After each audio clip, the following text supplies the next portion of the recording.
Welcome to the Daily HiFi podcast where we talk about stuff. Right, Joe? Yeah, just talk about stuff. I made some stuff up maybe 3 minutes before. We make stuff up and talk about it. All right. I came very prepared. My name is Chada. We've got Joe and Aaron. What is going on, fellas? What's up? Hello. Shauna This is said the we first had a time this whack month. intro last time. We had a whack intro. Last time without you, whack Yeah. intro. And by the way, this Yeah. is done on purpose, this little thing. This is Chana's idea. He's like, yeah, make it part of the... Yeah. He got How it come all you the way up come to in a his little- eyes. So it could be, what is it? Cinematic, right? That's all we need to do. Make things cinematic. There we go. There it is. Oh gosh. Here, So Croson with the request. Check it out. Croson, this is for you. He said he can't hear, so this is for him. visually stimulate. He's getting... Uh-oh. Do the walking thing again. Oh, hold on. We never highlighted that. I thought that was gonna be... Man, I am not in I'm the gonna show for have like to a do this month. on that What one, have we devolved to? What have we devolved to? Oh man. Our viewership is just dropping, dude. Just Yeah. drop. What is going on? Yeah, I have no idea what's happening here. So, we need to see Chana's chest hair again. Oh, please, no. Oh man. Sasha was all yelling at me. She's like, I told you to put a shirt on before you get into the show. I was like, oh. What? Whoops. You were at the Whoops. pool, man. It's Yeah, all Yeah, right. we're all here. It's Memorial Day, so Memorial Day weekend. Hello, yeah, everybody. a day to remember the folks who died for something they believe in. Yes. We gotta appreciate that, you know. Isn't that Yeah, also the better? Isn't ultimate Veterans price. Day the same thing? Well, Angela kind of told me, I'm like, what's the difference between all these? I guess there's a day for everyone who's like serving currently, you know, all those, and then veterans are for the folks who served and are alive. I see. Memorial Day is for those Memorials for the people that pass away. Got it. Yeah. like in So- memoriam. In So- memoriam. Got it. I'm just telling you what Angela told me, so I didn't do any research on any Well, of that. that makes I sense. could be wrong. That makes sense. Yeah. That makes sense. So But yeah, it's kind of amazing. Dying for something you believe in, you know? Yeah. That's crazy. So yeah, hard to go. Where do we go from there? I don't know. I'll tell you this: the last 10 days have been a whirlwind of craziness for me. So, we got back from our vacation. So the entire month of May has gone by like that. You know, first weekend, Sasha had bodybuilding show in Arizona. Then we get back like the Tuesday, and then it's back into new bodybuilding show following weekend in Reno, and then back Monday, then finally our vacation in Vegas, and then we got back Tuesday, and then I've been DJing for the last 3 days in a row in the sun. I think like I look a little, my nose is gonna start peeling any day now because I forgot the sunblock. But I was like DJing for like 6 hours all 3 days. So today is the first time I actually got to sleep in, and it's been a whirlwind because something crazy happened last week, and I know Joe already knows about it. And if I think I need to add a little context so that you guys can see like how crazy, amazing, awesome, life-changing, whatever. Basically, I've been going to this party since 1999. 1999. So what is it now? 2023. I'm not good with math, but that's 24 years about, right? Something like that. Close enough for me. Dang. So for Right. 24 years, I have been doing something that a lot of people haven't been doing. Every time I get asked to get promoted, because I worked a ton of jobs. Hey man, we need a manager. Can you be you know everything, you know all this stuff. You know how to deal with the other employees very well. Can you be a manager? And I'll be like, no, I can't do that. And I've passed up on promotion after promotion after promotion. Because once you get to that manager role, what happens? You're on call. You're on call on the weekends. Mhm. And if I want to DJ, I got to DJ on the weekends. So I have cleaned toilets at the Chevron. I have done all this crazy, stupid shit for like little pay so that I could fulfill one of my lifelong goals, which happened last Friday. After 24 years, my original song was played at the big show last Friday, Las Vegas, the Electric Daisy Carnival with like, totals like 150,000 people every day. So in front of this stage, I don't know, 3,000. It was a smaller stage. Big ups to my boy, DJ Mark V, for playing my song. Loved it. To see the crowd react. I was so happy. I have video of it, but I'm like this. And Sasha's like, your video is whack. I can't see anybody. I was like, oh, damn it. I was so excited because think about doing something for over 2 decades and finally like just having the patience to see it through. Yeah. And the like dedication. There's a lot of people. I was talking to Joe about this too. He's like, people hate me because of, ABC, XYZ. They think I have all this money because of, I'm buying stuff on, for the channel, which is for the home theater and blah, blah, blah. But that's just the tip of the iceberg. A lot of people have no clue that I had 4 jobs before I started the YouTube channel. When I started the YouTube channel, I had 4 jobs. I was teaching music. I was hosting the karaoke. I was DJing. I had my night job. Like and I've seen throughout the years, friends from college get 1 car, 2 car. They had a kid. They got a summer house. They got a winter house. I'm like, man, they're making all this money. Am I still sitting over here getting, punching in and out for $8 an hour? But it gave me the freedom to, create multiple businesses, my music teaching business, wedding DJ business, corporate DJ business. And of course, you guys know, I just made a bunch of money yesterday, this last weekend, DJing as well, just so I could sit here in a room filled with synthesizers and keyboards, me playing music. Finally, after 2 decades, more than 2 decades, my song gets played at the big show in front of thousands of people, and they go crazy for it. That, my friends, that's what happened last weekend. That's awesome, man. And the song is not cool and all. The song is not released. Just kidding. That's cool, bro. But I mean, I know my cousin. I'm just kidding. This is the one I was trying to throw. Where's the song at? How do I listen to it? It's not released. It's actually what's okay. There it is. Round of applause. Thank you, Loki. All right, yeah. The song actually needs some tweaking first because I played it this weekend and there's way too much bass. Wasn't too much bass. So I gave Mark a sample of the song and he's like, okay, cool. This one doesn't have a lot of bass. So I just tried to do a quick remaster to get more bass. And for him, he said it was a little much, but he was able to deal with it. But for me, I'm listening to it on my system, the big one that I had set up over the weekend. I'm like, oh man, there's way too much bass here. This is way too much bass. So I have to I got to redo it and get it professionally mastered, and then it'll be released. The song's called One More Time, but I don't want to be confused with Daft Punk's One More Time, so I'm just calling it OMT. Right? Easy. Yeah. No, thank you guys so much. Yeah, Steven, thank you. Angela, Chris, what's up, Fred? Yeah, I'd be so stoked if my song played at a huge venue. Yes, I again, it was a smaller stage. It wasn't one of the stages where it had like 10,000, 50,000 people, but we're on our way. We are on our way, baby steps.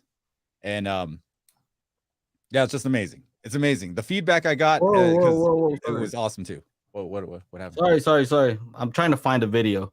Okay. Sorry about that. Okay. No, I mean, you know what, Shauna? Here's I think is the next step, and I think that you can do it, is I want to see you DJing at one of these events. Like, I want you to be up there. Yeah. You play your music, What's bigger, EDC or Coachella?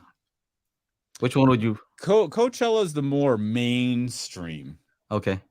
It's the more mainstream, right? A lot of the like headliners are like older acts, right? That you had the Gorillas, You got the Chemical Brothers, Eric Prydz, who's been a staple in the like EDM scene since I know that. 20 I know some that odd dude. years. What's that? I said I know who that is. That's the dude who took the Valerie and like remixed it. That Steve Winwood Valerie song. Call on me. Oh yeah, Call on Me. Yes, Call on Me. Yes, Yeah. Call on Me. He like, yeah, that's how I know that dude.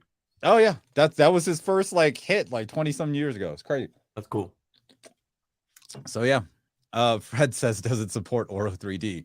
Well, it does not. Now, interestingly enough, I can make an Atmos mix of this and I can release it on Tidal. However, if I do that, I have to take it down from all the other digital outlets that I have where people can pay for it. So it's kind of like weird. Now, of course, I could just release the song, or ideally I would want, you know, some sort of EDM label to pick it up because they have more reach than I would.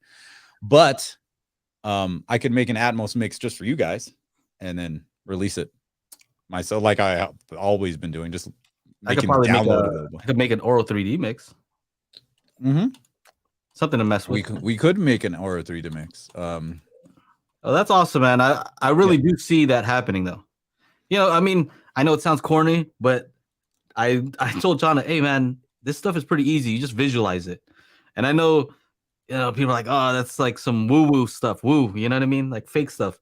But it's only fake if you don't do all the stuff necessary. Like the point of visualizing it is just like, all right, this is where I want to go. These are the steps that I need to take, right? It's just so you can figure out the steps, but you actually have to do the steps. You can't just visualize you doing the steps. It's not going to do anything.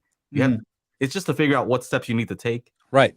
It's like you want to, it's like the bodybuilding thing is easy. It's like, I want to be, you know, get first place at the bodybuilding tournament. Okay, cool. Just visualize it. That's it. Yeah. If you don't go to the gym and work out, it's not, you're not going to get there. Right.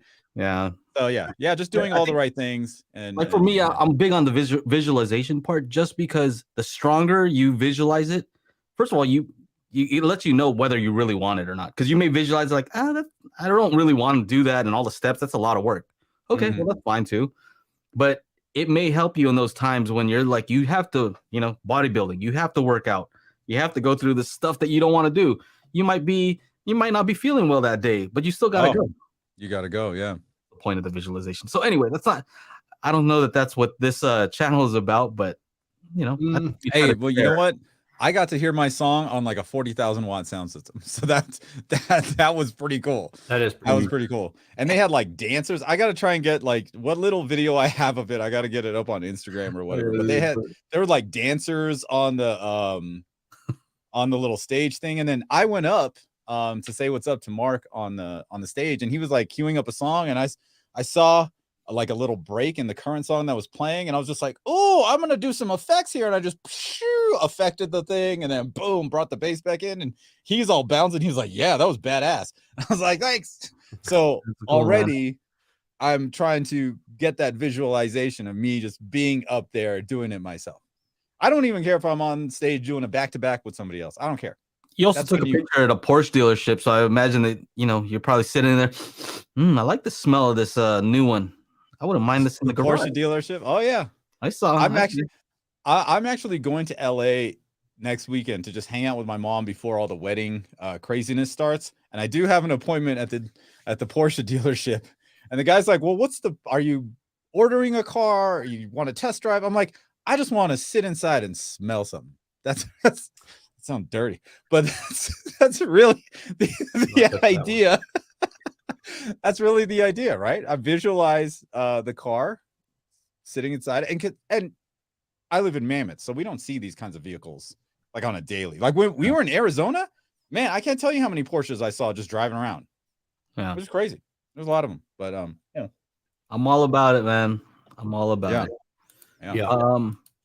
I wish also in my on visualization. So I mentioned to you guys that I was trying to hit 40,000 subs by the end of July. So, you know, that number is meaningless unless I put in the work, but like trying to essentially visualize that has motivated me to stay after it, right? Like to continue dropping videos, because today I could have just been lazy and not done anything, but I thought I'll do a video today. So I did another one today.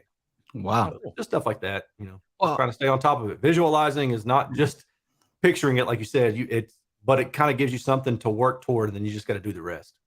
Especially in a situation where, like, you know, if you were to ask people, how do you get to 40,000 subscribers on YouTube? You're like, oh, okay, I don't know.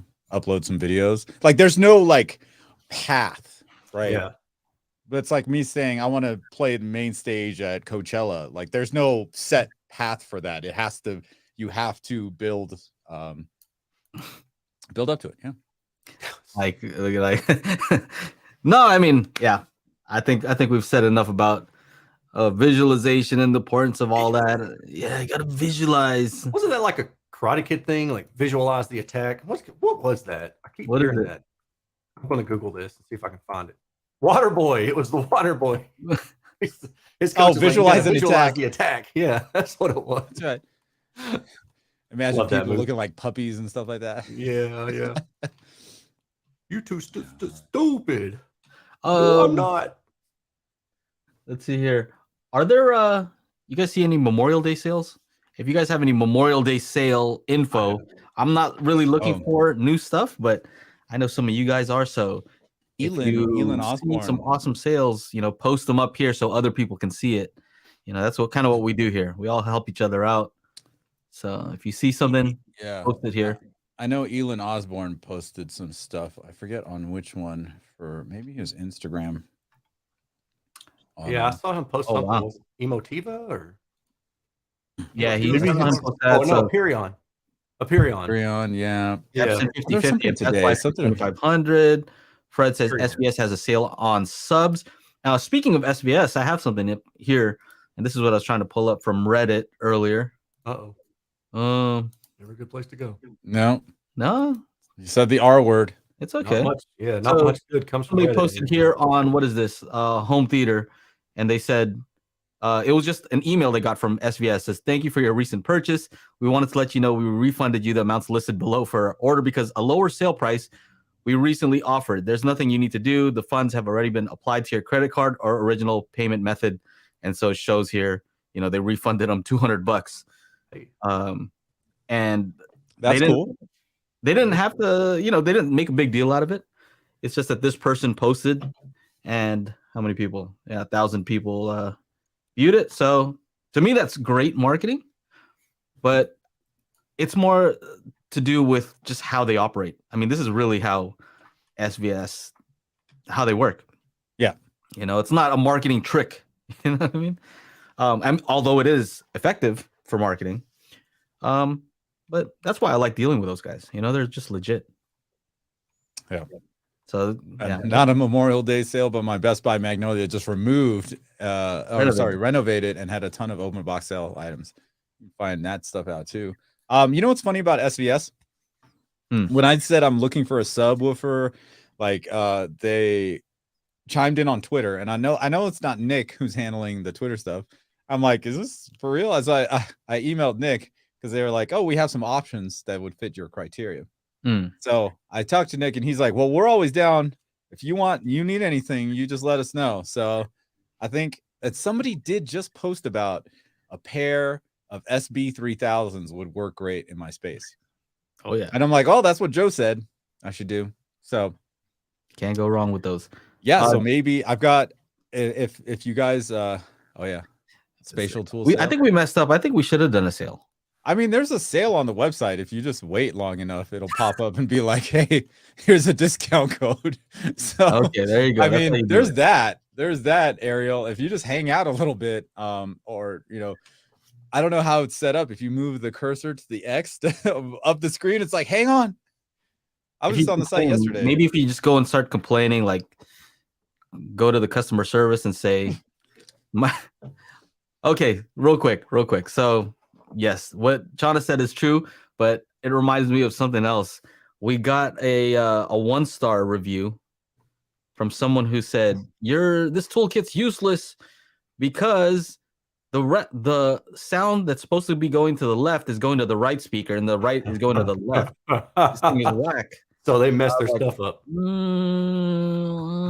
I don't know if that's how it works, man. I mean, I'm trying to be gentle because you can't just go off and say, yeah, blah, blah. But I mean, the point of the toolkit is for people to discover issues with their setup. And I just think it's kind of surprising that people automatically assume that it's a problem with the disc.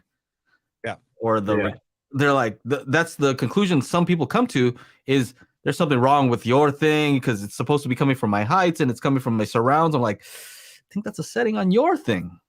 Mm-hmm. That's the purpose. Like, the purpose is for you to discover. There it is. Yep. A15 at checkout. Boom. It's always there. So yeah, I mean, that is kind of surprising. Also, one thing I want to just mention is we made this toolkit just as a toolkit. It's a tool for you to discover things and find out issues and to improve your system. But it's not really our responsibility to fix all the problems. It's for you to discover them.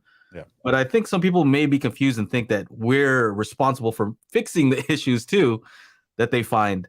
And although we're not responsible. Although we're not responsible, we still have our Discord group where we actually do go beyond and help people out. Like, we try to be very responsive. So somebody will come in, hey, this is what I'm experiencing, and I'll take the time. Chana, when you have a minute, you'll jump in there. Reverend Slim's in there helping people out, and so everybody's just in there kind of helping out. And I think that's what's super cool because it's just me, Chana, Angela, and there's a lot of people buying this stuff. So we're getting it from all different angles, and we're trying our best. And it's really cool that we have that community. So if you hear us over and over again saying, hey, join the Discord group, it's just because you could probably get an answer to your question faster than if you were trying to just post on AVS forums about how the customer service isn't responding, or email me like repeatedly. This guy emailed me, a couple of days ago, and then I got back to him. He sent me some pictures, and I said everything looks okay. And then I have 3 days back to back of DJing. I'm getting home. I've been standing there dancing around for like 6 hours, moving equipment around. I get home, I take a shower, I eat, I'm out. I'm not looking at my laptop. Yeah. And I think people just don't understand there is only just 3 of us, but that is why we have the Discord set up so that as soon as they get their disc, even if they're doing the digital, they get the download, join our Discord for all the questions. That's where you need to go. If you have a shipping question, like, dude, you guys have no idea. I have 3 return to senders, one from Australia, one from India, and I forget what the other one was. I think the other one was from the UK. So like, I'm dealing with all that stuff too. So we got to get these things back out to these people. So as soon as possible. The answer to that question, that one that you're just saying where you were DJing. Yeah. So I got a chance to respond and on AVS. Yeah. And the solution was that the thing wasn't set to Atmos on the remote. So it was like a long thing, and it was just a quick fix. So that happens, man. I mean, I'm not blaming or making fun of anybody who's having these issues, and the disc is helping them find out, because we've had the same thing. Chana has had this thing where, like, I didn't know it was like that. What a silly mistake. And I have too. But that's the purpose of a toolkit. Oh, perfect example about the button press. So while we were in Vegas, our teenager, he was watching the dogs. He's 19, so he's not like 13, right? So he's like, how do I get the sound from all the speakers? I'm like, oh, you got to press this button. One of these colored buttons here at the bottom. You need to press this until it says Dolby Atmos on there, right? And when I'm watching something today, I'm like, why does it say Oro 2D on the front of this thing? I'm like, oh, that's right, because Ryder was here, and he was just pressing buttons. And then he was changing the TV settings, because now I'm getting all this motion interpolation while we're watching the show. I'm like, what's going on? And I'm like, oh, right, Ryder was here. I need to go back and change the settings. He fixed it for you. Back to normal. It's all set up. That's the way he recalibrated for you. He did. He recalibrated the wrong way. Wrong way. Yeah. Steven says Discord group has been great. Kudos to Reverend Slim. Yes, shout out to Reverend Slim, because he does spend a lot of time, and he actually helped make the speaker pairs video that I posted on my channel. Yep. He's the one who came up. He told us he wanted it. Chana made it, and he helped make the video to explain why he asked for those things. And actually, people are finding it very useful. So shout out to Reverend Slim. Don't be trying to get any money from me either. I'll get you a different way. I'm hooking him up with some magic beans. So hopefully that means something. Yeah. So yeah. Yeah, and that was a great video, by the way. I haven't commented, but Jeremy, it was a lot of work. It was a lot of work to make all those things, and it was actually more for me to try and figure out if I've got all the right ones before we made the disc. That was my main concern. I'm like, okay, I'm like front left, and we need to go up, left, down, side, up, left, down, left, left. I'm like, okay, I think we got all of the pairs done. So yeah, that's what took so much time, just making sure we had all of them before the disc came out. So we have a comment here from Ariel. He says, howdy from San Antonio, Texas. Just got your spatial disc. My system is in tip-top shape now. Thanks, Chana and Joe. That's awesome. Love hearing that. You're very, very welcome. All right. Here's another question from Mike Ortiz. Says, hey, guys, is EQing your speakers the same as room correction? I'm a little confused. Ooh, wow. That's such a good question. It's such a good question. You don't even know how good of a question that is. It's the best question. Yeah. That should be your next YouTube video, Aaron. The best question in audio question of all time. The best. This is the best. So anybody want to get at that? Because I know what I think. Yeah, I'll take it. That one's easy. No, it's not the same thing. There you go. Done. How come? Just kidding. Yeah, so EQing your speakers, you got to think about like two separate things. You got your speaker, and then you've got the room that you put your speaker in. And if you have a speaker that, maybe isn't quite flat out of the box, maybe there's some things going on with it, then let's say you want to try to make that a more flat response speaker. So you're going to EQ that speaker to maybe tame a couple little resonances, or maybe it's got a high frequency boost. You want to kind of flatten that down because you don't want to hear that in the room. So you flatten out that frequency response, doing so with anechoic data like I provide and other people provide. And then you put the speaker in the room. Now the room's going to have its own impact. So let's say typically like you have bass issues, resonances, and a bunch of peaks and dips. So you're going to go in with your equalizer and you're going to EQ down some of those bass resonances and things like that. So you've effectively improved your speaker by itself. Now you know how that speaker performs on its own. And then you take that speaker and you put it into the room and you say, oh, all these issues aren't the speaker, because I know what the speaker's supposed to do. They must be the room. And now I'm going to try to fix the room to the best of my ability with the tools that I have on hand. And then there's also just kind of a little side jot that in some ways, room treatments, bass traps, absorption panels, diffusers, those kind of things, in some ways, they could be considered like an analog way of EQing if you wanted to. But just kind of keep in mind that there are other ways to get around problems other than just DSP or other than just room treatments. You can use effectively both to get a better overall sound in your room while also improving the overall sound of the speaker itself by using equalization on that speaker by itself and then putting it into the room and using additional equalization. How's that? I'm with Aaron on that. And one way that you would know the difference is, let's say a lot of these speakers are active speakers, especially studio monitors. That means that they've applied EQ to the speakers themselves. But once you get that into a room, if EQing your speakers and room correction were exactly the same, that would mean you wouldn't have to do anything, because it's the same thing, but it's not.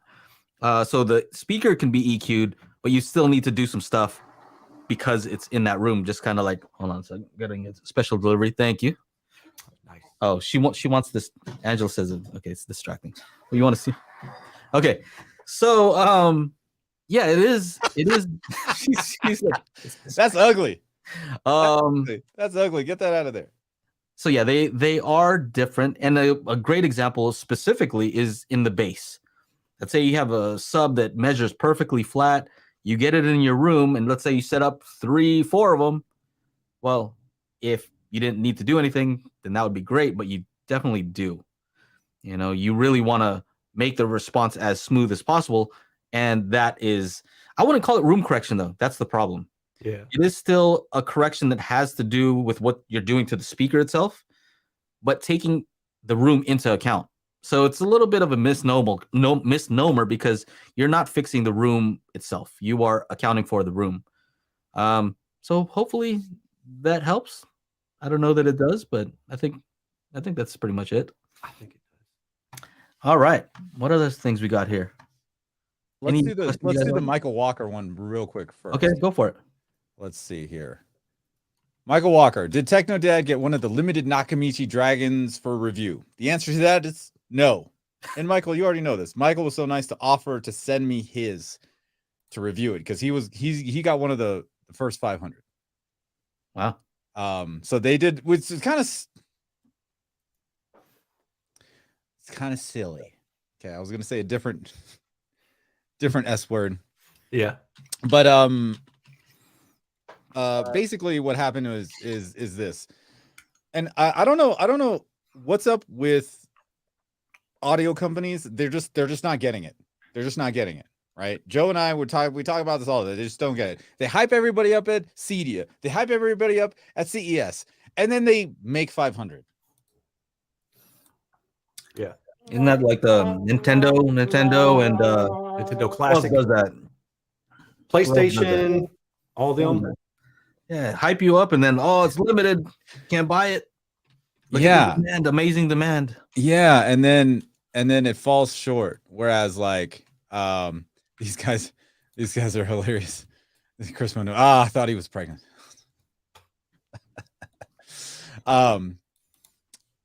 Joe is pregnant, actually. But yeah, it's like, you know, they could actually and Joe and I have talked about this a lot. The company DJI that makes this that makes these drones, like I just got that new Avatar or whatever, they are the masters of a product launch, like a proper product launch. I'm just humming along in my email, nothing going on. All of a sudden I see this boom, new DJI Avata in my email. I'm like, what does this mean? I go to YouTube, boom, 35 videos on the brand new DJI Avata. I said, when did this upload? Today. They don't tell you they have something cooking. They just boom, prime rib right in your email. Like what? Like why is it that these audio companies just don't get it? We did do that with the Polk Reserve though. We told them, hey, let's do it like this. And I think SVS kind of did it because I said, hey, let's try it on the 3000 micro. Like try to make a big splash and see what happens. The reason I like it as a reviewer is, you know, I want to see what other people say. And now because I released it on the same exact day, nobody can say, oh, well, you were influenced by what this other person. No, we all did it at the same exact time. I've never seen what they've had to say. So it's kind of interesting because it's a risk for them though, right? So if you're the company, everybody's going to release it. What if everybody says, man, this thing sucks at the same time? Now you're screwed. So there's definitely a risk there. Yeah, no, definitely. But at the same time, this happens with all audio products. Everybody, they hype it up and they're like, okay, it'll release in, you know, they always talk in quarters, right? Late second quarter, right? We're in like almost halfway through the year. Halfway through the year comes, and it's this little baby, little splash. Oh, we have a new product. There you go. And then what? All this hype. They spent all this money to get it done. And you know, chances are, well, especially if it's an AVR or TV, by the trade show, that shit isn't even complete. Right? They finally release it in May and June. Needs a firmware update that they're gonna deal with next year. Right? Like it's sad, actually. Sad to be a consumer in this kind of time where they use firmware updates to initiate features that they promised 6-8 months ago, and now we're just kind of like, oh well, I spent $3,000 on this thing. Now what? Yeah, it's just not working. Well, why did I have to spend 3,000? It's 80% working. Can I just spend 80% of the 3,000, and then if you do the update ever, then I can pay the extra $200 to then get it at that point in time? I don't know. One thing I would say is, you know, we're talking a lot of smack right now about how, you know, the audio companies aren't doing it right. And I think we're in a position to say that because we did release a product. We had our pre-order time where we were just talking about the product, hyping it up and saying, hey, this product's not even out yet, but you can pre-order it and it's going to ship at, you know, this date.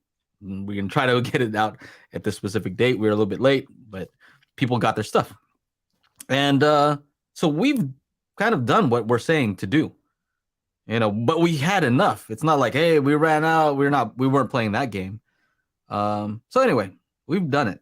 So I think we are in a position to say something about it. And I think we could even do it better. Yeah. Maybe we should do something. Hey, yeah. I mean, look, I've thought about all kinds of stuff. You guys have no idea. After doing this launch, I'm like, oh, I know like about 10 other things that this home theater industry could use as a consumer. Like, oh, if we got together with some other people to actually make that happen, right? What are you saying, John? What are you saying over there? I'm saying I got new home theater products ideas out the wazoo. Yeah. I mean, it's just crazy. Like all it takes is somebody to think about it and then do it and execute it properly instead of just, well, this expert over here says that your height thing that bugs me is incorrect. Like, who cares? So, I had a comment that somebody said, like, that I should tell people about my qualifications and why I'm a professional. And to me, what's most important to me, I'm pragmatic, and what's most important is the finished product. Does the product work? If it doesn't work, it doesn't matter what the qualifications are. I can have all kinds of qualifications. If the thing doesn't do what it's supposed to do, who cares? So, I mean, Aaron, you have lots of qualifications, right? Okay. So I don't have the same, like, I can't say I'm an engineer, right? I can't say a lot of this stuff. Where am I going? Where am I going with this? Aaron does have qualifications and a clipper. So I can't do some of the stuff that he does, right?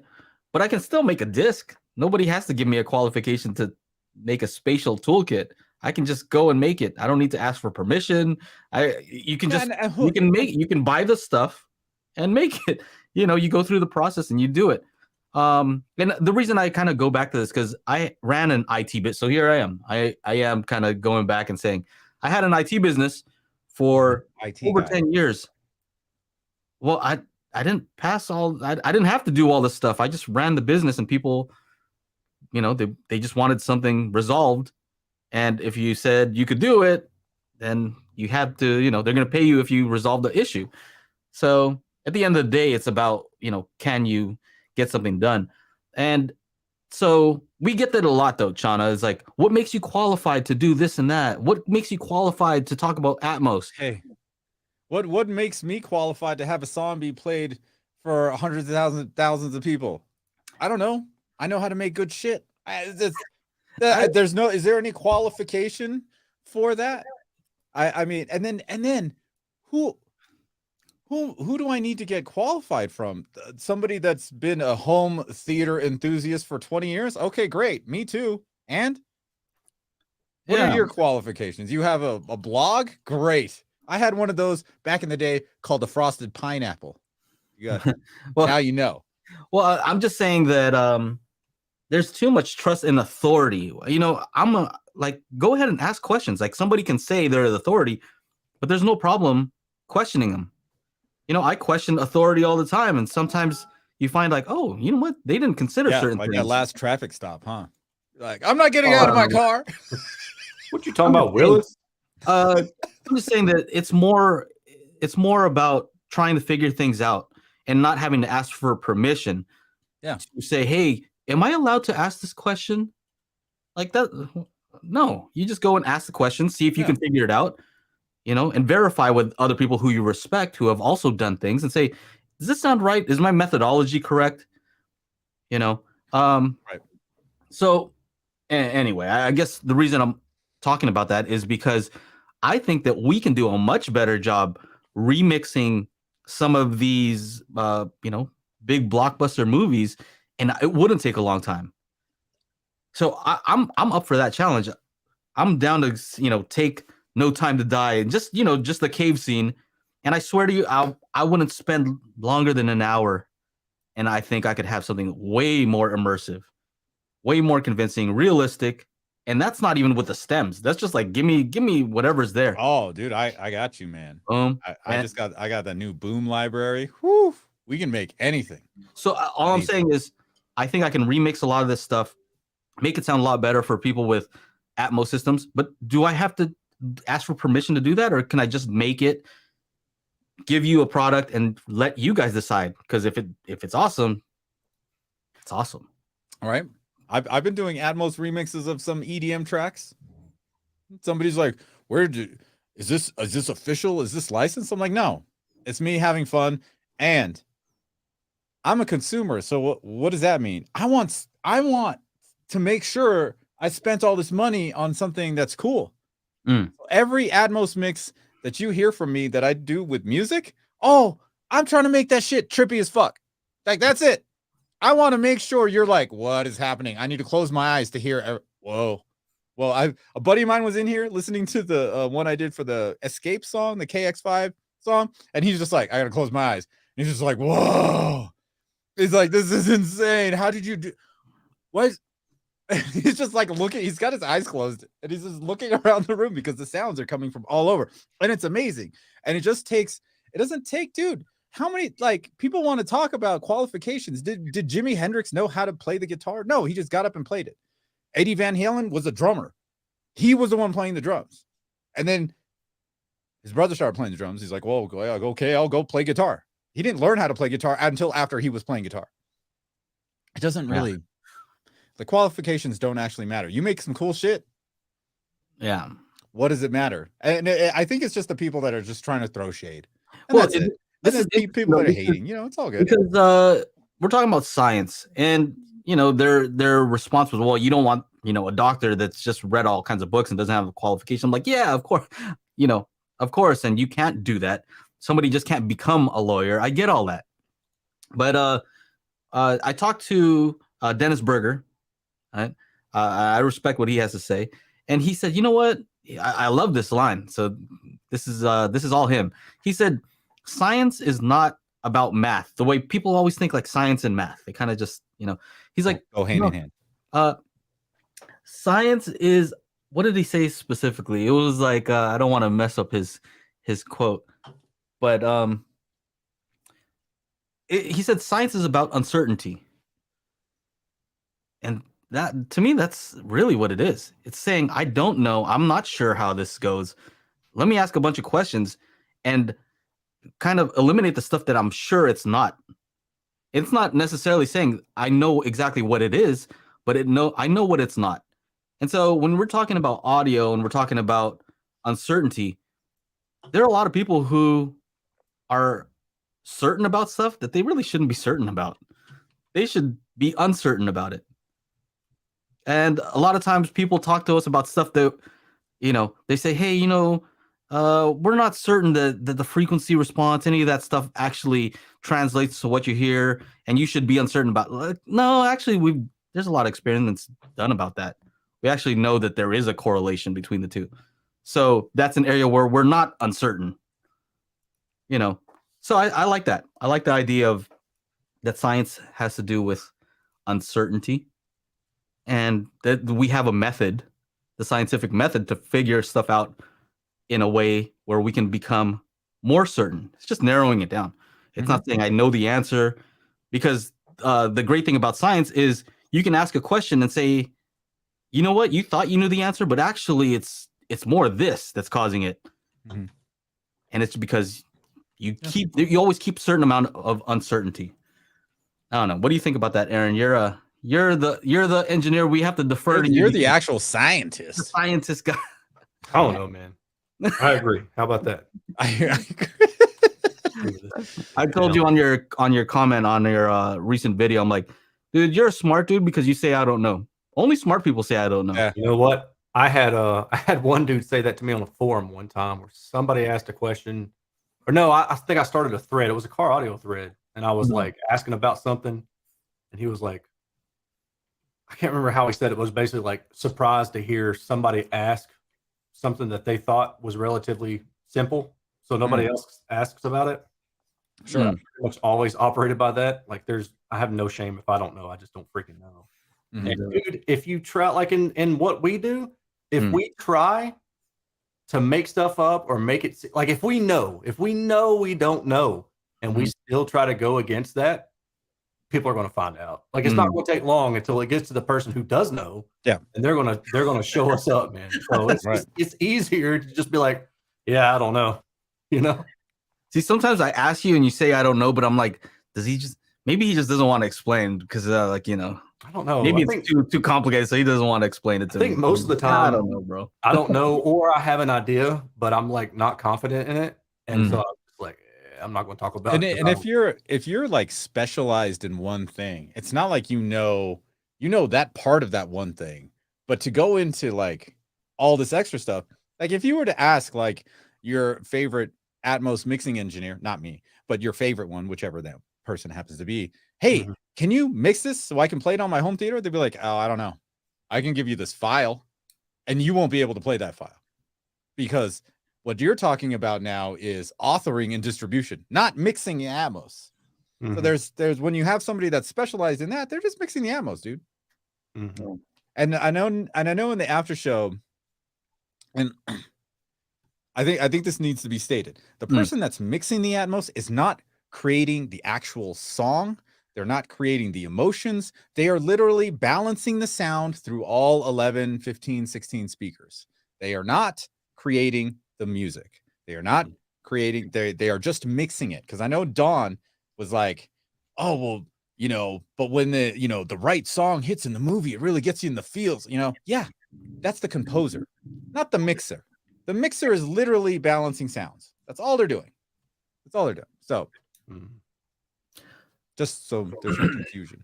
You're specialized in one thing, you know the one thing, and that's it.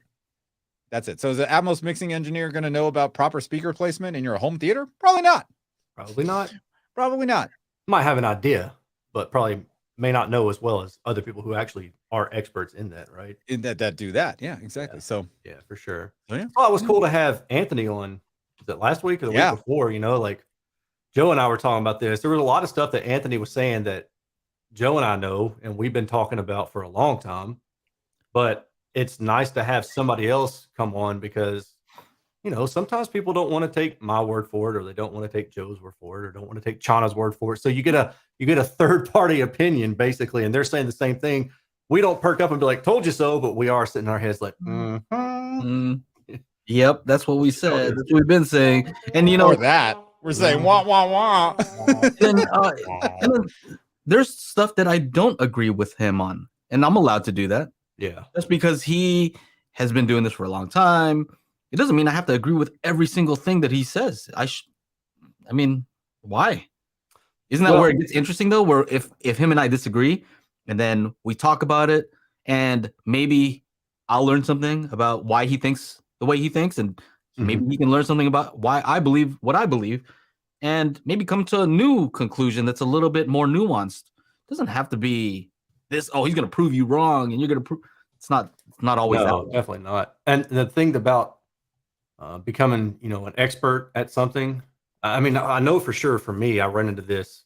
You need to do something for so long, and people look at you as the guy who knows everything. But dude, the number of things that I've forgotten and don't even think about, you know, like when I initially started, I was big into trying to understand the effect of a speaker in a room, and then like, you know, how you can use acoustic treatment to absolve some of the issues that you might have. And I did this review of this MoFi 10, and I did the video and all this stuff. And then after the video, somebody left a comment, and I was like, you know what? I totally forgot to talk about how this would be a good case for where you might want to use 1-inch absorption on the sidewall to get like to capture above 10 kilohertz or so. So that's not reflected back at you. And that would help reduce the high frequency a little bit in your seated position. So in other words, I'm just saying that I've been doing this stuff for so long that some of the stuff that I remembered or some of the stuff I thought about at the beginning, I've forgotten, you know? So it's nice to have new people ask you questions or to challenge your thoughts, because it makes you reconsider. And then you can also take like that experience that you've had over the years and use that to form a better opinion of something that you maybe thought you knew at the time, but didn't really quite grasp or didn't quite understand because you didn't have all the info, the actual like hands-on experience with these things. Yeah. So, yeah. Can I give you a quick little bit of feedback on that particular video? Because I liked it, and there's no you don't want to hear it. Liar. He's gonna call you a liar. Nope. Yeah, go for it. Okay. Because it was actually in the comment where you said, well, normally I go through and I talk about every single aspect of the speaker. Yeah. But now I'm kind of like figuring out what's important in this particular speaker and where should I focus more energy. And I like that because the videos are shorter and I kind of get a good feel for what the speaker's about. Yeah. And if there is a question where you didn't maybe focus on something where you did on another speaker, well, you can still respond. You can answer it in the comments. It's not like it's game over. Right. Yeah. You can put as much weight into making it part of the video. I like that. I thought it was good. Yeah, I've had a lot of people, over time say, and one dude, like one of my patrons actually messaged me directly and said, hey, I get why you explain all these things, but dude, you've done it so many times. You don't need to do it anymore. Like you don't need to go through and explain what it means to have smooth frequency response or this, that, or the other. You've got videos on it. So how about you do us all a favor? Like it was cool the way he said it, but it was basically like, how about you do everybody a favor? Don't repeat that stuff anymore. And just, trust that people either understand it or if they want to know, you can point them in that direction. And I was like, that's a good point. Like, that's a very good point. You know what I like? I like home theater gurus. I know he disagrees with our thing when it comes to the height stuff, and that's okay. But he does something where he labels the episode. He says, go back to episode this and this where I talk about it. Yeah. And that's it. And so it's easy to kind of go back and reference things. I think that's a smart idea. And so where's his qualification? Is it just guru? It's getting heated. Hey, chill out, bro. Hey, people asking about qualification. You call yourself a guru, cool. Nah. You call yourself an expert, but where's the actual? That's what a lot of I could be like a home theater man. I should call my chat the home theater man. I'm not trying to get in any drama, bro. We had a little drama last week, and I'm just not feeling it. I'm not feeling it. We're doing too much cool stuff to be worried about. And that's the thing. I'm not trying to do that. The funniest part where all this drama was happening, Joe and I were behind the scenes making the toolkit. Like that's chill, Chana, chill. That was the funniest part. People talking all kinds of smack about my speaker placement video, all the while all that it was like I almost felt like the government. Like we're gonna whiz bang flash you over here, but over here on this side, we're coming out with something really cool that's gonna help everybody. Oro 3D man. That's your new name. I'm just saying. You know what though? That's kind of a funny point, and this has nothing to do with audio, so nobody needs to get triggered. I was there's this guy, and it's great. Like if you're into old like retro video game stuff, there's this channel. His name is Norm, but his channel is Gaming Historian, and he makes like documentaries about like the origin of Super Mario Brothers, the origin of Tetris, like just all and it's super, super cool. And he's got like over 1 million subscribers. I was watching an interview with him recently, and it was this other video game guy that has like 300,000 subs. And he said that when Norm first came on the scene, Norm's channel was called The Gaming Historian. And his other guy's name is Pat. Pat was saying like how pompous of this Norm guy to think like he's the gaming historian. And like the dude was just like, I didn't think anything of it at the time. I was just like, I needed a title and The Gaming Historian sounded like a cool one because that was going to be my focus was history of games. And he's like, and then like over years, I kind of realized like, yeah, I guess that comes off the wrong way. So he dropped D and it's just gaming, but they were riffing back and forth like about how it should have. The guy was like, should I name it like a gaming historian or one of the gaming historians or something like that? So it's just kind of funny thinking about stuff like that. I mean, I personally, especially when it comes to like Dolby Atmos or anything, I would never consider myself an expert because there is still just so much to learn and so much that's happening. I think we're just scratching the surface right now. Right. So I would never consider myself to be an expert just because, I mean, at this point now I've made over 200 tracks in Dolby Atmos.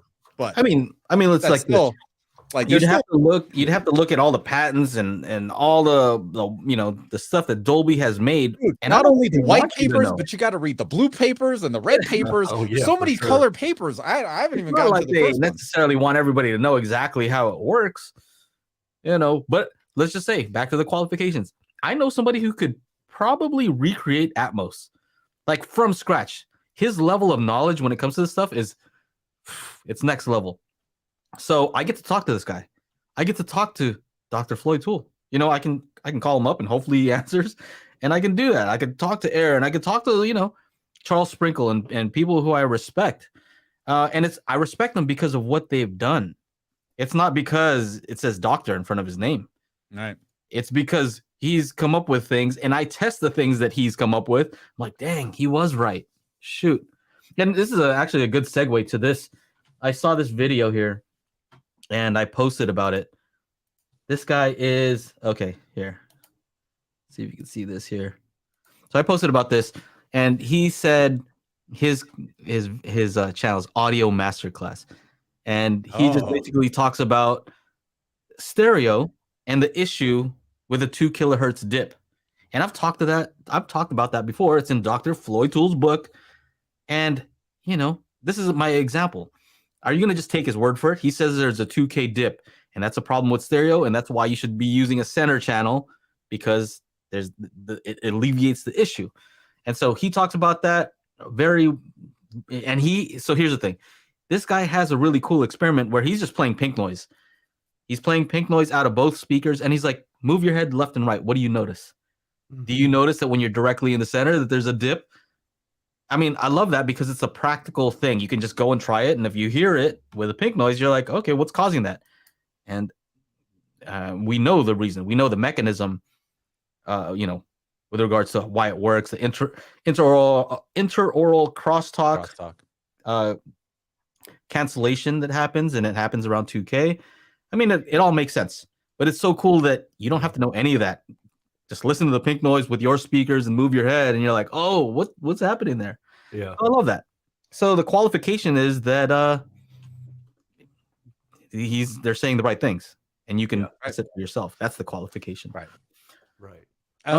K for Constant says, I think Technodad and other opposition can both be correct and don't necessarily contradict. This is also true.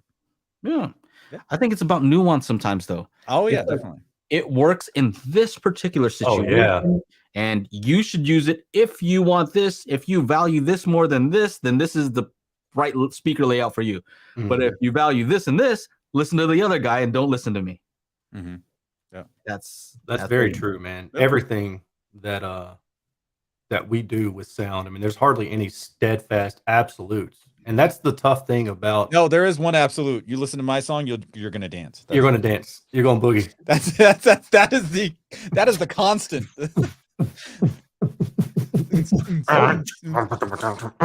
Good bass right there. Oh, y'all missed my I forgot to send it to you guys, didn't I? What happened? I did a speaker. I did a something or another. Was it a review? And then at the end, I just beatboxed it. Oh, it was the Behringer review, I think, because I was so bored with it. I started beatboxing at the end. You got to try to have fun with these. I don't know what else I'm gonna do. But as somebody in the audio field for over a couple of decades, this guy thinks he knows stuff. Behringer, like, I only buy those things when I don't have enough money to actually buy something good, and I need something in a pinch. I'll buy a Behringer. Mm-hmm. And otherwise, like, I do have one Behringer piece right here on my desk, and I only got it because it's a battery powered mixer. I got it for one event, I used it, and then now that's it. It just sits here on my desk because I can't trust it in other situations. Yeah, but hey, that's generally what I found to be true of Behringer. There's stuff like it works in a limited use case, but for the most part, it's kind of like my personal experience with Behringer. The only thing I've owned 5 or 6 different Behringer things, not speakers, but like electronics. And the only thing that was ever really any good was I think it was the EP 2500 or something like that. A big, powerful amplifier, big old sucker with super loud fans. That thing was, but it's a PA amp. So I was using it in the home, and I wasn't, for its purpose, right? Yeah, right. So I was using a much lighter duty than it was intended for. So I would expect that to be okay. The Behringer speakers that we talked about last week, I kind of got some pushback on that from a couple different people saying, well, of course it's not any good. It's a PA speaker. And it's like, yeah, I know that. But the people on all these other threads that are being told otherwise don't know that. And they also don't understand why that's the case. Like why it's not good. So let me tell you why. You know what's really funny to me is the disconnect between like pro audio, meaning like people doing audio for live events, and like home audio or home theater. There's a huge disconnect. Like, you would think that I know, especially with you two knuckleheads. I can't point properly. There we go.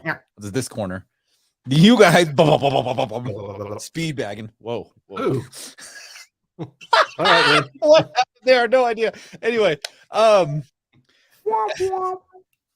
you guys are taking these measurements and like, okay, these speakers measure all these.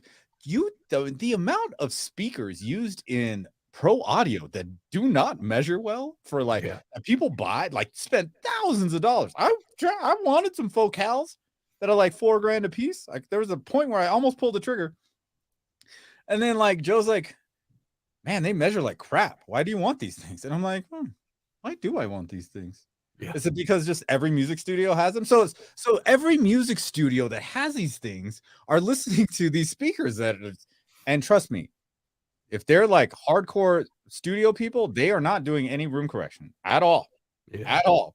Sure, they could do their setup, but like, man, they're hearing stuff. Like, I don't know what if they're maybe they've got some dip switches on their neck that are just like changing the way the EQ happens. I don't know, but some of these things are absolute garbage. Yeah. Like, unfortunate. And there's a huge disconnect between the two. Like, you want, like, it's kind of funny, you know, it's kind of like the cable thing too. It's like, oh, we'll have to have these expensive cables, really? Because the guitarist that recorded that album that you loved, of that song, of that band that you think is the greatest in the world, used a piece of shit cable to plug in his guitar to the amp or whatever the situation is. So like, none of these things, there's a huge disconnect here, and it's kind of, me being in both worlds, kind of weird for me. Yeah. You know, Joe's always like, hey, you should put your PA speakers in your home theater and see what that sounds like. I'm like, it's going to sound like ass, and it's going to be way too loud. What I recommended before was just because it was like a weird video, was I think you had some clip speakers, and I said, oh yeah, man, those clip speakers kind of have similar properties to a PA speaker. And when people would say, oh, it sounds like a live event, I'm like, yeah, because they probably measure similarly, or, you know, have similar qualities, and that's why you think it sounds like a live event, because that's what you're used to hearing. Because it's like a horn loaded compression driver or something like that, right? Yeah, similar frequency response. What else we got? Maybe we should rapid fire some of these stars comments. That's what I'm thinking. Hey, Davon, thank you so much for picking up the disc. He says the crossover sweep was eye-opening. Yeah, that's a good one. Hey, real quick, you mentioned video games, Aaron. Did you watch the Mario movie? Yes, I did. Yeah, I saw you guys talking about it. So good. I liked it. My kids even liked it. I was like, oh yeah. Yeah. I think they're making a second one. They did a great job with that. Yeah. 100%. They did a great job with the Mario movie. I was like, oh man, it's gonna be garbage. Though. They get real scared of the bass when he comes in, like you know, the theater's shaking. I had to actually use that low frequency containment. Had to set that up, and they're like, all right, we can watch now. Low frequency containment. Yeah, on the what's that? You never use that, huh? On the Denon and Marantz, you go to the audio section where it says Odyssey, and then at the very bottom. I'm not about containing my low frequency, bro. No, not over here. Not gonna see that LFC. No. Okay. All right. So, how do you guys deal with speaker buzz, hums, and ground loops? Benji Gator asks, I do this. I have to deal with this all the time. I use a ground lift. Basically, it takes a 3-prong and put it into a 2-prong, and it has little ground in there. Should have a caveat for that, though. Would you recommend that for home use on a regular basis? Nah, I use that for mostly live productions, because there's this one place. It was built in 1952, and there's one power outlet that I have to share with the catering crew to do these weddings and stuff. So I always use one there, because 100% we're getting all kinds of hum from the kitchen equipment. But there's HumX, right? There's that $80 box. Yep. Yeah, Aaron's talked about that on Amazon or something like that. Yeah, that's what I used.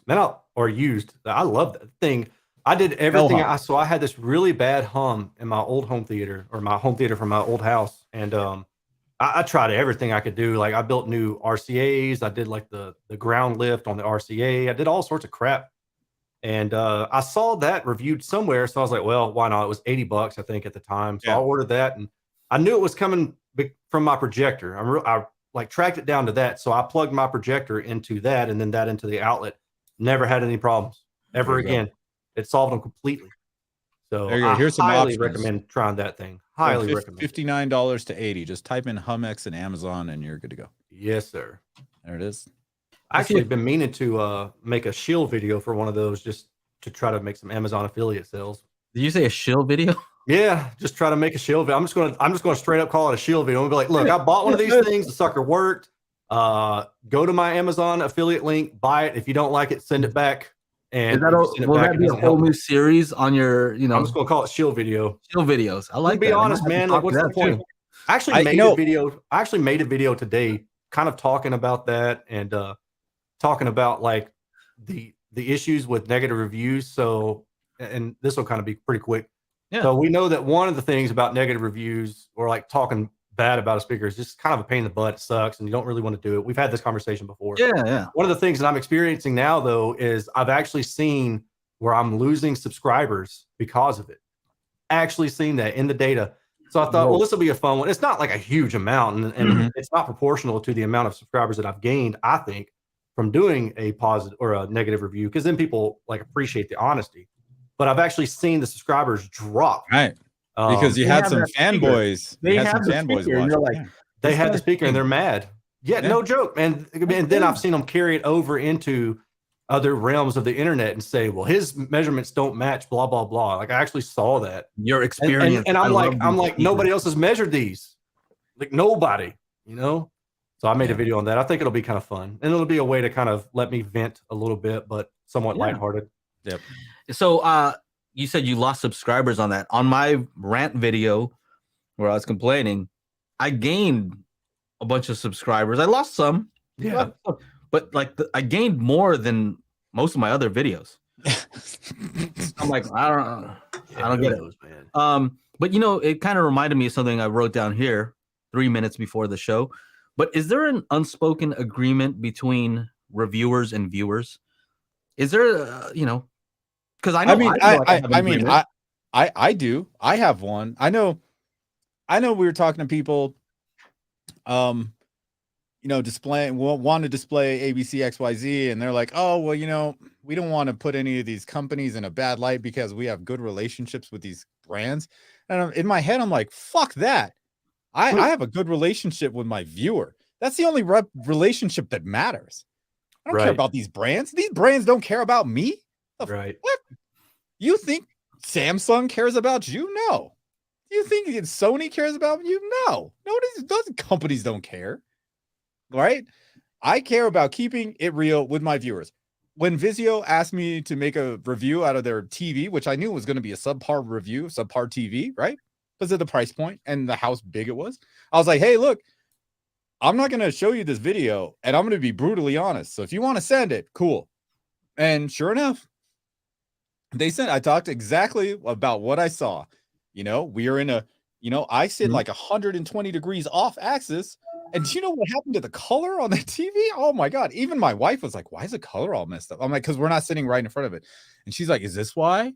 I'm like, you're used to a $4,000 TV. This is an $800 TV in the same size. There's clearly a difference. Yeah. And so, they emailed me, thank you for your honest review. And that was it.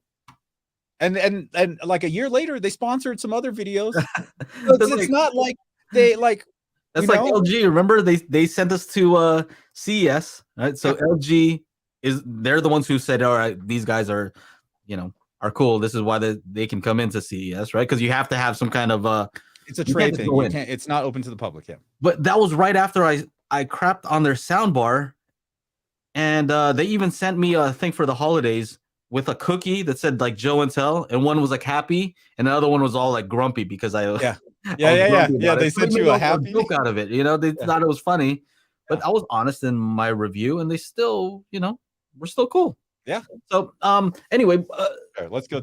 So do you have an agreement with your viewers? So me, I feel like I have an unspoken agreement, and it's that I'm gonna be honest about these things. That's the agreement.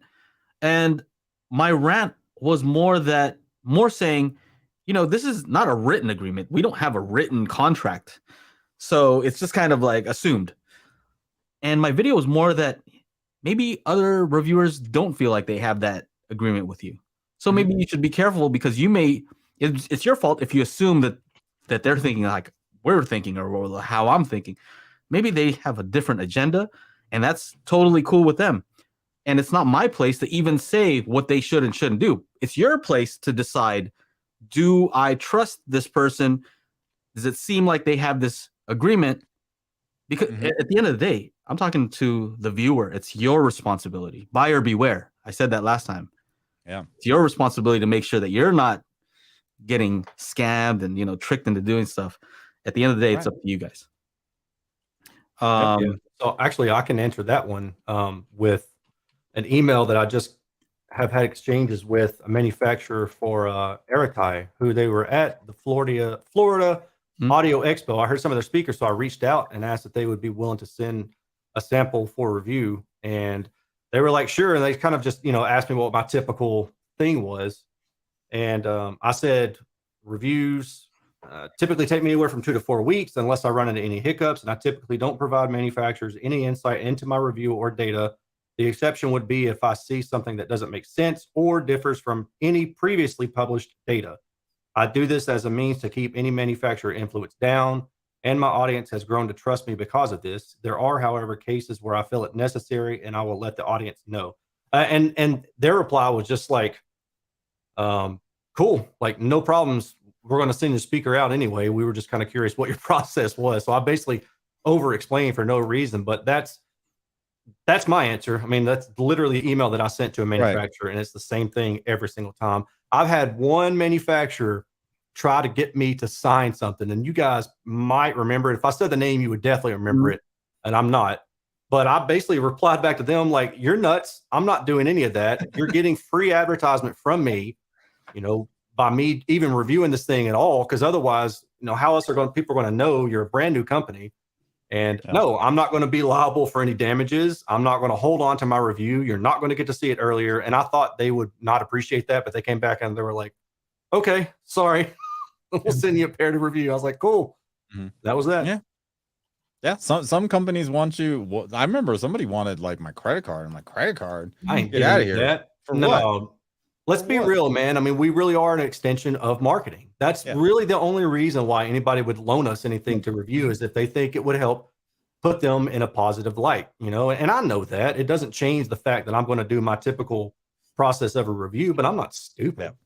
Yeah, see, Davon says you can definitely tell when a reviewer doesn't want to talk negatively about a brand, especially on a live podcast. When you ask questions about the brand, they'll start dancing. I will tell you this. I do not like Yamaha AVRs. 100%. I do not. Does. Croson, he loves it. But hey, those Yamaha 2 channels, oh, that's a different story. Okay, the AVRs need some work. Anyway, you read an email. You're way more professional. So this company, Knob Sound, Duke Audio, right? Chinese. So Knob Sound, yeah, seriously. Knob Sound. Okay. Knob Sound. Yeah. They said, hey, we have this 5.1 channel amp, and we want you to review it or something like. And I just said, I'm real quick because I have to. There's a lot of them. You get a lot of these requests. Yeah. I said, I'm interested in taking a look at it. Is it okay if I evaluate it first? Basically, so it says, one thing I don't like is if an amplifier has high hiss or high noise floor. And I've made a video about that. I hate if this thing is noisy. I don't even send it. Save your money, because I'm gonna just crap on it. I remember. I remember that. Yeah. They're like, I said, if it doesn't have that issue or other major flaws, go ahead and send it. So that's basically it. And they're like, yeah, that's fine. And then they, you know, they're like, oh, this is what we've tested. And I haven't even tried this out. It could be a noisy mess, hopefully, but I warned them first. If it sucks, you're gonna get it. Yeah. They also sent me this. Look at it. I got my Macintosh too. Oh, Macintosh. Look. Those are cool, man. I'm like, dude, send that thing. No, you just got the meters. Is that a Hackintosh? Yeah, that's a Hackintosh. So that's the name of it. Hacked it up. I just said, you know what? They're like, do you want me to send anything else? I'm like, people ask about this thing. And I made a little YouTube short about this, and basically said, I hope this does absolutely nothing to the sound. Yeah. If it doesn't do anything to the sound and makes them looks cool, I'm totally cool with that. I'm already happy. Yeah. All right. Anyway. CJ says, I like it when you guys give your honest opinion. Not everyone is able to view or test products like you all. I live outside the US, so some products I have to go to YouTube to get some info. That's no I'm trying to help everybody. All right, let's get through all these things. Okay, let's go. What could this mean for your career, having your song played at such a big venue?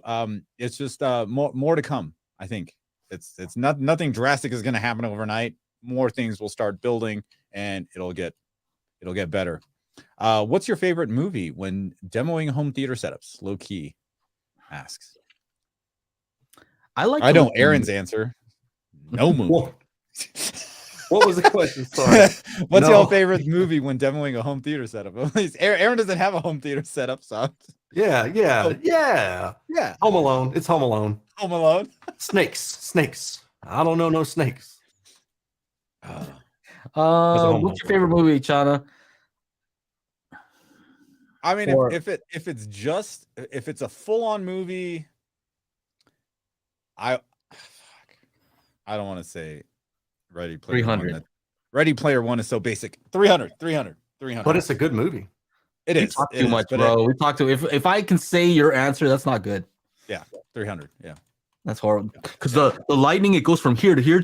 Yes, that's exactly why. That's exactly why.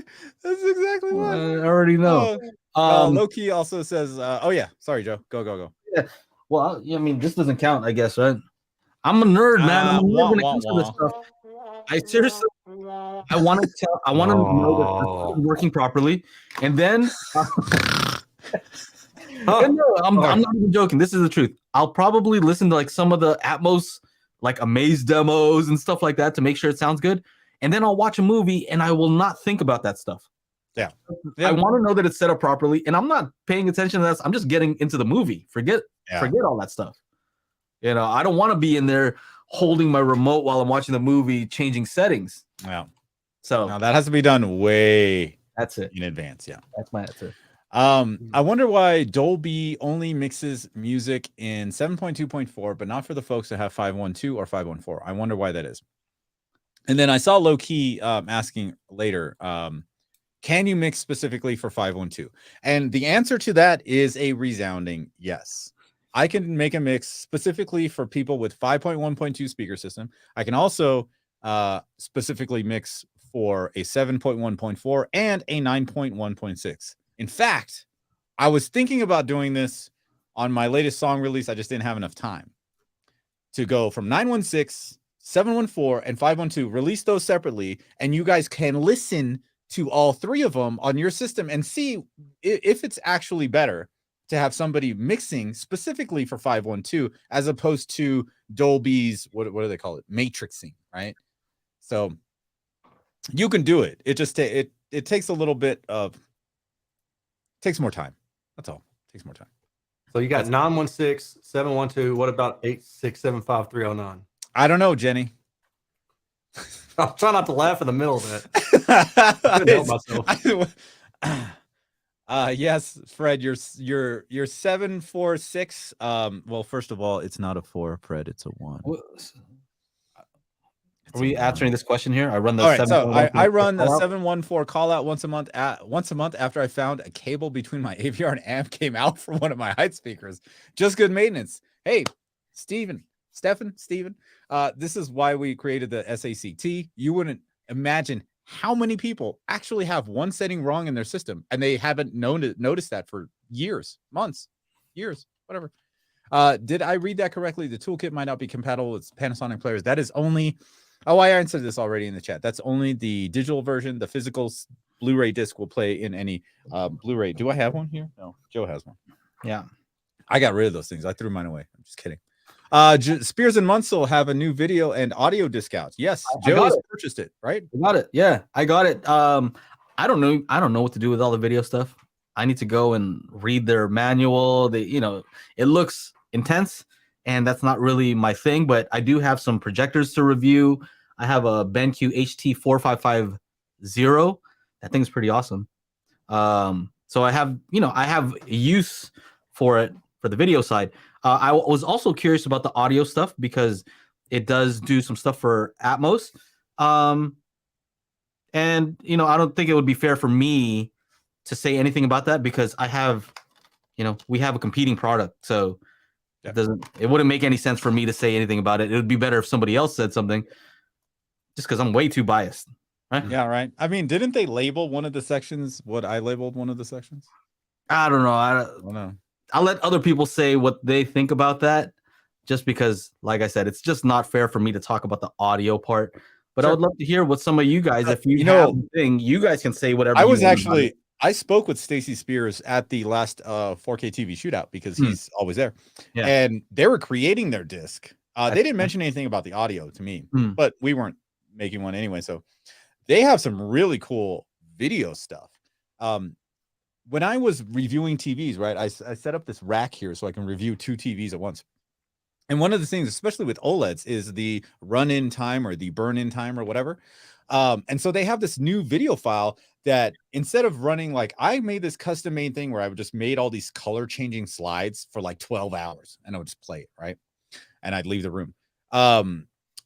They made one where it's like, it will engage each pixel evenly with all colors, but at different times. So it's not like a big red and it goes to green or blue. It's like all these little dots.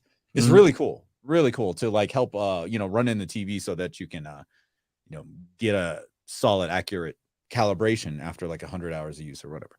So that part is cool. So yeah, I talked to Stacey Spears about it when he was at the shootout, and I was just like, man, that part, I really want that. I want the disc just for that one thing, Yeah. I'll have to check it out and see what I can do video wise. Yeah. It's just, you know what? I saw it recommended for people, somebody was in a forum was asking about our toolkit. And basically I saw a response, somebody saying, wait for the Spears and Munsell one, just because for whatever reason. And so I wanted to see what it could do. And I guess, people will find out. Yep. Yeah. How likely will there be audio differences if you run SACT off different devices? Blu-rays, a PD should be non-existent. Any kind of differences, unless you have volume differences between those inputs on your AVR. That's probably the only thing I could think about. Do I need to rerun room calibration software each time I make a change in the room? For example, getting new furniture. Yeah. If it's your piece of furniture is blocking the center channel, then yes. But chances are, you can, right, Joe? Yeah, you can, but I guess you have to consider, does it sound like your system changes? If it changes in sound, like if you're like, man, I just got this new couch and like, stuff sounds very different. I used to have a leather couch and this one's a all cloth couch, and now the treble is a little different. Well, might be because your couch is maybe absorbing more, something like that. Here's something. Sasha has been complaining, so I'm gonna have to give in and get rid of this carpet and put in hardwood floors. That is definitely going to change things, because we're gonna have to get a rug. Although I have some really cool ideas. I want to have them build some channels that go around the room so I can stuff wires down there and stuff like that. Like, it's gonna be cool. It'll make some cool like video stuff. But that sounds good. I guess I would just say just kind of use common sense. Like, how big is a piece of furniture? Did you move a lot of stuff? Did you move the speakers? I don't know that I'd want to recalibrate every time my kids move some couch cushions. You know what I mean? Yeah.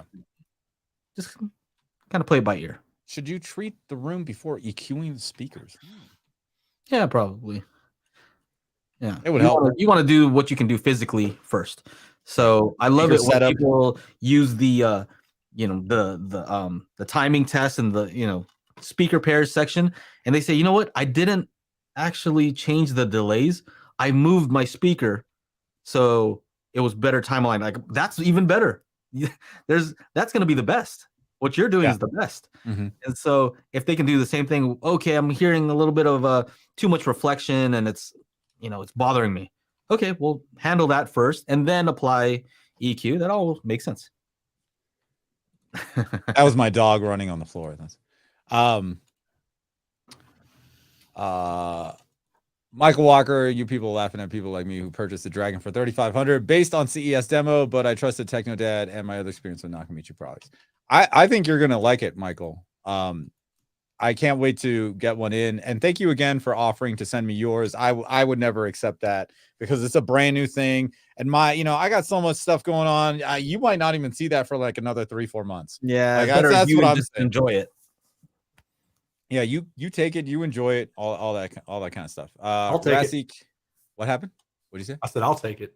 But you're quick with it. You're quick with your reviews. Yeah, he's quick. He's quick. You're much. Look at where's my Cali Audio INUNF video? Yours is been done. Mine's still.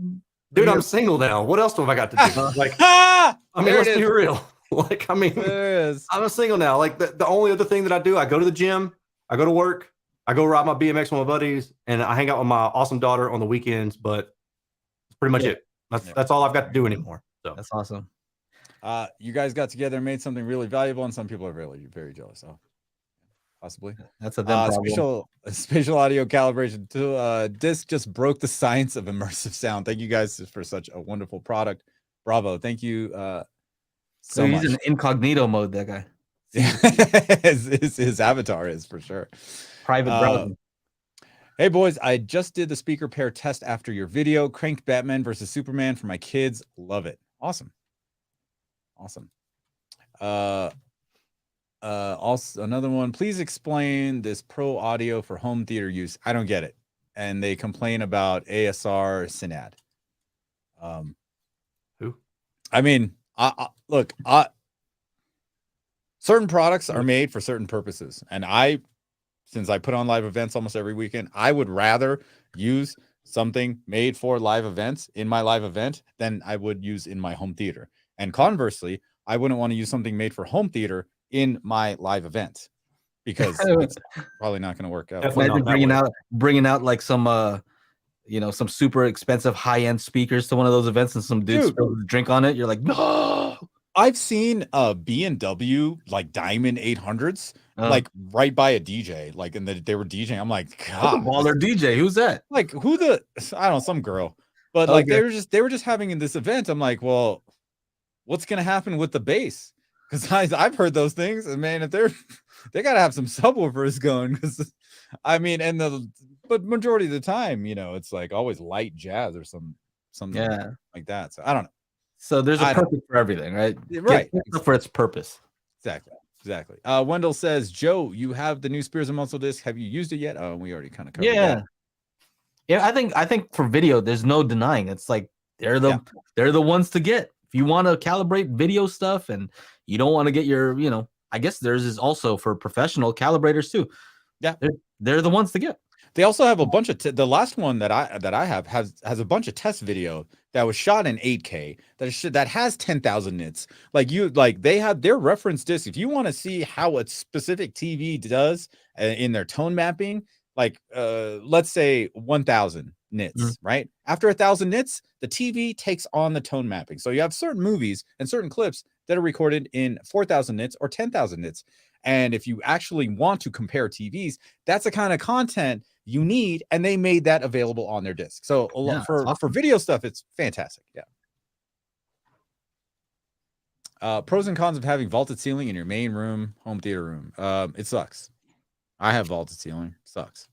But yeah, I don't know. You just kind of have to deal with it. Although the cool part is my ceiling does have beams that run across it, so I was able to mount my Atmos speakers wherever, and I could slide it left and right. I didn't have to look for a stud in the ceiling.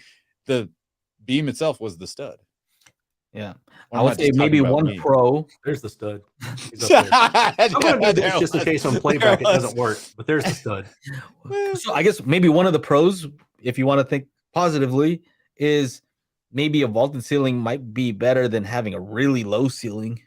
Because then your options are very limited when it's like I've seen people where they're in a spot where that's a pretty low ceiling, and then you have to account for the speaker, if you're gonna do on wall. So so I guess that's a thing. What else? Yeah. In an apartment, so had 5.0 setup, added a butt kicker for 50 hertz and below. Now looking to add a sub that would take care of 40 to 80 hertz. Not looking for that much rumble. Thoughts, recommendations? Why not lower? Because an apartment. Is that why? I would say, I don't know. I always recommend at least get something that can get down to 20. Just it's my number. In my mind, I'm like, I want a sub to get down to 20 hertz, the limit of human hearing, generally speaking. If you're a music guy, maybe you might think it's 30. I think it's 20. So I would want a sub that can get down to that. And then you can use that low frequency containment in the Denon if you don't want to disturb your neighbors. Yeah. So I would go for something that's more capable and then limit it rather than a sub that's already limited, unless it's a budget issue. But I don't know. I would be worried about subs that can only play up, 40 hertz and above, because they're probably not even going to be flat. I want a flat sub. It makes it much easier to calibrate your system when the sub is flat and not peaky. If the sub is peaky, now you got to make that flat, and then you got to add the target curve on top of that. Just much more complicated. So, yeah, I don't know. Do you have any? Okay, here's my recommendation. Go watch Aaron's video where he compares a bunch of inexpensive subs, and it shows there with the measurements which one is the best if you're trying to save money, and go with that one. Which one was it? Infinity? Was that the winner? The 12-inch was the was it the Infinity? Gosh, not Infinity, was it? Well, it was tricky because it went on sale. Like, it was like a sale thing where if you went to buy it, it wouldn't always be that price. Yeah. What's I think it was Infinity, then Yamo. It might have been it. It might have been Infinity and then Jamo or Yamo, however the heck it's pronounced. For the 12s, those are my two favorites out of the ones that I compared. I'm gonna make a video. Aaron loves Yamo subs. Aaron loves Yamo subs, but not Yamo speakers or Jamo speakers. He thinks Yamo subs are the best. The SB1000 is $600.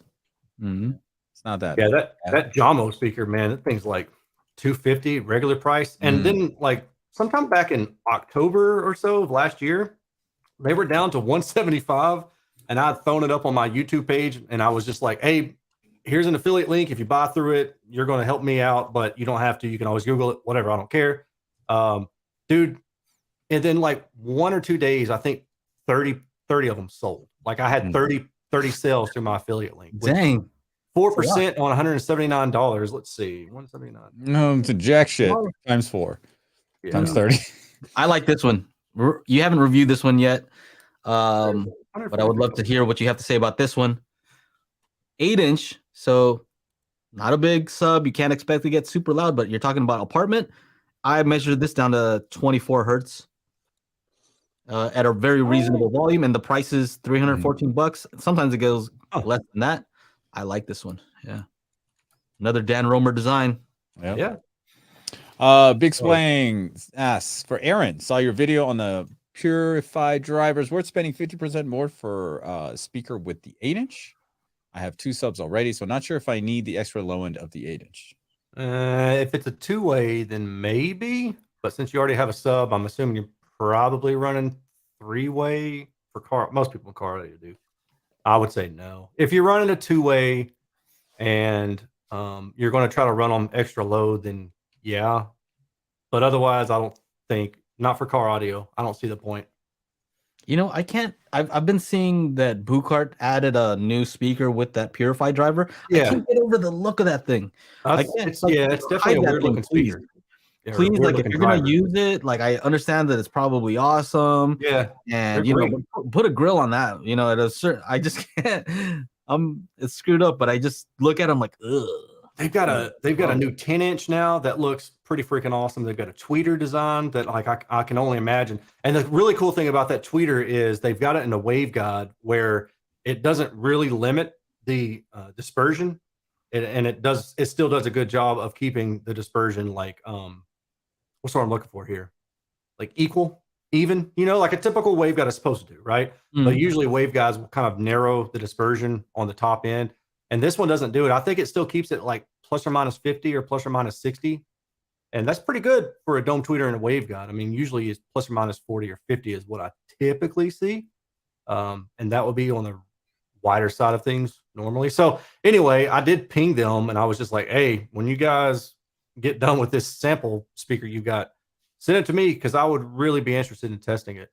Something else I was going to say too about that, and I've done forgotten, but the Bucart stuff. And so here's my thing. I've reviewed plenty of Bucart stuff, and I think they're all really good speakers. And I'm not talking about like the performance of them or the value of them, but I honestly wish that, because I saw that and somebody messaged me, hey, are you going to review this one? And I'm just like, I think I'm done with Bucart because I'm seeing the same design. It's an evolution of the previous design every time, so it gets a little bit better and better.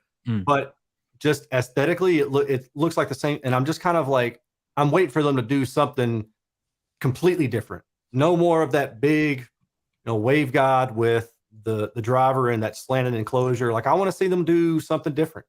3/4 inch tweeter, right? Yeah, I just want to see them do something different, and then that would make me excited about them. But it's, again, not knocking the speaker, good speakers, great company to deal with in my experience. But I just want to see something different. Maybe the Porsche, Porsche, they only make a small change, but over when you look at the whole thing, like, look at their first one. That is actually a big change. Now it's active. Now they're using this new driver. I've never reviewed any, but I see that they have a formula that looks like it works, and so they're just kind of they're tweaking it, improving the design a little bit each time, but it still looks pretty much the same. I think maybe this one has a different tweeter. Maybe it has a different tweeter. I bet the next one will have like chamfer 3 tweeters. If they would even do 3 tweeters, if they would do even just change the enclosure a little bit, just to make it different, I think that would probably excite people enough to, like, okay, I like what they sell, and this one's actually different enough to warrant me stepping up to it. Just round the edges off. Just do that alone, or square them off. Mike asks, how do we get even sound from LCR when playing music in surround modes? Because I find the center always too loud or playing the most. And how can REW be used to see if that is true? How do we get even sound from LCR when playing music? Yeah, so I asked a couple more questions. So he's playing 2-channel music, and he's using an up mixer, using a Yamaha. Dolby surround up mixer and Neural X. So he's got access to those two. I think while you're honestly, you just go in there and try to, like, change the center volume up and down. There's nothing really. You can use REW, right? I wouldn't mess with the sound because when playing music. So you're taking 2-channel music and then you're up mixing it to surround, and so you're relying on the up mixer to derive the center channel. There's no center channel in that music inherently if you're playing stereo content. Now, some up mixers do a better job than others. I like to use the Oro 3D one or even the Oro 2D one because it really does a good job of, like, extracting the center and not making it sound weird. So a lot of times I'll use, like, the Dolby surround up mixer, and it'll just kind of, like, collapse the soundstage or something. Like, it just sounds like, wow, everything's just coming from the center instead of these other 2 speakers. And it's mix dependent. So if somebody makes a mono mix, well, it's probably going to just do exactly what I just said. And so it really depends on how it was mixed. But it seems to me that Oro 2D and Oro 3D does the best job of kind of keeping everything sounding the same. It doesn't sound very different from stereo. It's just that now you have a center channel. I don't even know how to explain it because I don't know how they do it. But it just sounds more convincing. Yeah. I don't know how they do it. I think they have something to do with the comb filtering too, though. Because when you start extracting these things and you're playing content out of multiple speakers, there are some comb filtering effects. And I think that they've figured that out so that it just sounds like a nice center image and it's not smeared or thin. I like the way Oro 3D handles music. So if I want to do multi-channel, here's what I would not do though. I wouldn't adjust it specifically for music because, like I said, it's music dependent or it's track dependent. So I wouldn't go and adjust levels, just music. That might not be a good thing for every single. I don't know. Experiment. Yeah. I mean, Yamaha is known for their 2-channel. Maybe stick with that. I don't know. Yeah. It all depends. We have 2 more here. Let's see. Yeah, they're both from Dwayne. Dwayne asks, is it okay to tow in heights? SVS primes. Tow in heights. Oh, yeah, like tow in like that, right? Like you would do with your front left and right. I wish I had a speaker here. I do. I'm surprised you wouldn't. All right. There we go. That's a big speaker. Does it have any toes? let's pretend that it's just this. Okay. And so what do you ask? Prime SVS primes or prime elevation, because it matters. Maybe that's what he means. Okay. Because he's talking about heights. So so if you're asking about heights, theirs is tilted like this. There's a tilt. Yeah, there's a baffle, an angled baffle. Yeah. And so if you want to mount this on the wall, it's actually like this. Yeah. Right? It's actually like that. That's what you get with the prime elevations. The problem is your head is going to be down here, and the worst response is above this tweeter for the prime elevation. That's the issue that I've found. And I have them. I have some. And so what you kind of want to do is horizontally off axis, it's good. It's decent off axis horizontally. So I would say try to aim it so that your seat is horizontally off axis to it rather than above the tweeter. I hope that makes sense. It's easier if I had the actual speaker here. But you have one? No, it's in storage. I do have one. Talk for a second. I'll go get it. You need a speaker? Here, I got a speaker on hand. No? Like an actual woofer. Woof, woof. I've got plenty of bookshelf. Hold on. Let me grab a bookshelf.